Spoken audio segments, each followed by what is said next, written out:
नमस्कार, मैं आपके साथ दीपक।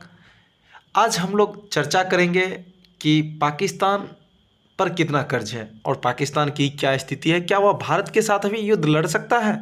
वैसे तो युद्ध लड़ना किसी के लिए फ़ायदेमंद नहीं होती है, क्योंकि दोनों देश न्यूक्लियर पावर है, तो कम ही उम्मीद बनता है कि युद्ध हो, और संभव भी नहीं है।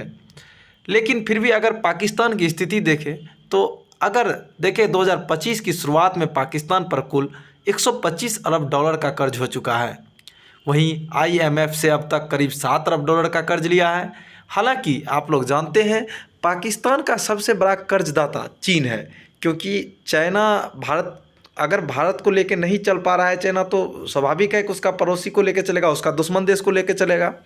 तो इसलिए पाकिस्तान को खास करके चाइना तरजीह देती है, उसको साथ लेकर चलती है। अगर माने तो आप 20 अरब डॉलर से ज़्यादा कर्ज अभी चाइना का है। हालांकि पाकिस्तान के पास 2-3 हफ्ते का विदेशी मुद्रा भंडार बचता है। वहीं इस भारी भरकम कर्ज की वजह से पाकिस्तान की अर्थव्यवस्था काफ़ी संकट में रहता है, या है भी। वर्तमान में महंगाई चरम पर है, मुद्रा गिर रही है और बेरोजगारी बढ़ रही है।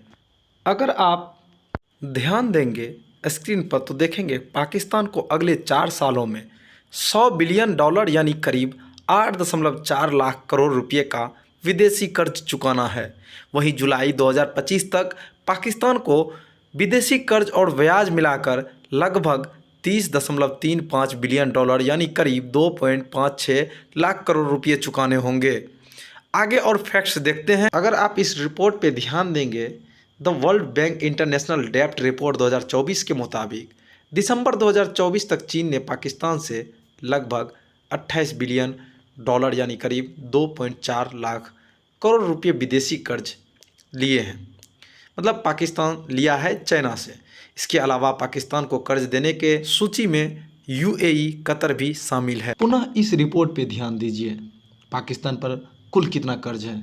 आखिरी बार आप डिटेल्स देखिए। पाकिस्तान सरकार की जून 2024 की रिपोर्ट के मुताबिक इस समय देश पर कुल 256 बिलियन डॉलर यानी करीब 21.6 लाख करोड़ रुपए का कर्ज है, सार्वजनिक कर्ज है। यह पाकिस्तान की कुल जीडीपी का 67% है। आप सोच सकते हैं कि उसका जितना घरेलू उत्पाद हो रहा है, जीडीपी का आप जानते होंगे कि जीडीपी का जितना भी घर में सामान बना रहा है, मतलब उसके पास जितना संपत्ति है उसका 67% जो है कर्ज है। देखिए, चूँकि कर्ज लेना अच्छी बात है, किसी भी देश के लिए कर्ज लेना बुरी बात नहीं है, लेकिन कर्ज लेके आप अगर विकास कर पा रहे हैं तो वो अच्छी बात है। कर्ज लेके अगर आप बर्बाद हो रहे हैं, इसका मतलब आप नीति सही नहीं बना पा रहे हैं, जो कि पाकिस्तान के पास हो रहा है। क्योंकि पाकिस्तान के दिमाग में तो कश्मीर बैठा हुआ है, वो कश्मीर आतंकवादी ये वो एकदम भारत को परेशान करने में लगा हुआ है। तो इसका जवाब भारत को और भी देना चाहिए कि और उसको गरीब करके, उसको और कर्ज करके, कमज़ोर करके तोड़ना चाहिए। भारत को राजनीति से थोड़ा ऊपर उठ के कूटनीति करके देखना चाहिए। जय हिंद।